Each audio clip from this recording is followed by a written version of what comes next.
would have anything. That Mr. Benjamin knew. As for payment of the debt by Lady Linlithgow, who for a countess was as poor as Job, Mr. Benjamin, she was quite sure, did not expect anything of the kind. But then Lizzie paused, and Mr. Benjamin, with the sweetest and wittiest of smiles, suggested that perhaps Miss Greystock was going to be married. Lizzie, with a pretty maiden blush, admitted that such a catastrophe was probable. She had been asked in marriage by Sir Florian Eustace. Now, Mr. Benjamin knew, as all the world knew, that Sir Florian Eustace was a very rich man indeed, a man in no degree embarrassed, and who could pay any amount of jewellers' bills for which claim might be made upon him. Well, what did Miss Greystock want? Mr. Benjamin did not suppose that Miss Greystock was actuated simply by a desire to have her old bills paid by her future husband. Miss Greystock wanted a loan sufficient to take the jewels out of pawn. She would then make herself responsible for the full amount due. Mr. Benjamin said that he would make a few inquiries. "But you won't betray me," said Lizzie, "for the match might be off." Mr. Benjamin promised to be more than cautious. There was not so much of falsehood as might have been expected in the statement which Lizzie Greystock made to the jeweller. It was not true that she was of age, and therefore no future husband would be legally liable for any debt which she might then contract, and it was not true that Sir Florian Eustace had asked her in marriage.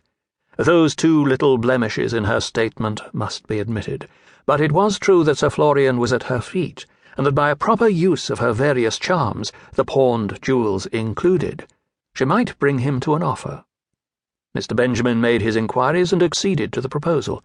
He did not tell Miss Greystock that she had lied to him in that matter of her age, though he had discovered the lie. Sir Florian would no doubt pay the bill for his wife without any arguments as to the legality of the claim. From such information as Mr. Benjamin could acquire, he thought that there would be a marriage, and that the speculation was on the whole in his favour. Lizzie recovered her jewels, and Mr. Benjamin was in possession of a promissory note purporting to have been executed by a person who was no longer a minor. The jeweller was ultimately successful in his views, and so was the lady. Lady Linlithgow saw the jewels come back, one by one, ring added to ring on the little taper fingers, the rubies for the neck, and the pendant yellow earrings. Though Lizzie was in mourning for her father, still these things were allowed to be visible. The Countess was not the woman to see them without inquiry, and she inquired vigorously.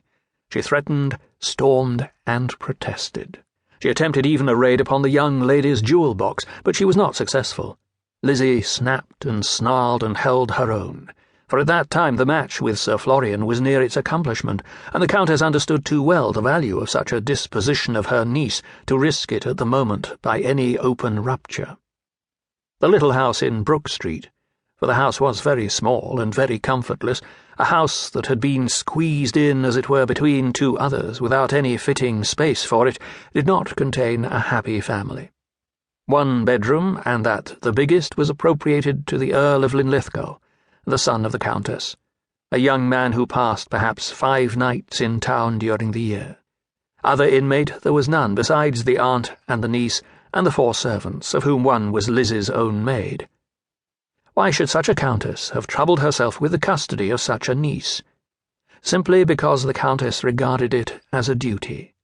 Lady Linlithgow was worldly, stingy, ill-tempered, selfish, and mean. Lady Linlithgow would cheat a butcher out of a mutton chop, or a cook out of a month's wages, if she could do so with some slant of legal wind in her favour. She would tell any number of lies to carry a point in what she believed to be social success. It was said of her that she cheated at cards. In backbiting, no venomous old woman between Bond Street and Park Lane could beat her, or, more wonderful still, no venomous man at the clubs. But nevertheless she recognized certain duties, and performed them, though she hated them. She went to church, not merely that people might see her there, as to which in truth she cared nothing, but because she thought it was right.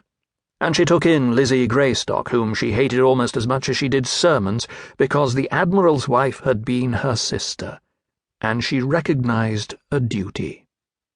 But, having thus bound herself to Lizzie, who was a beauty, of course it became the first object of her life to get rid of Lizzie by marriage, and though she would have liked to think that Lizzie would be tormented all her days,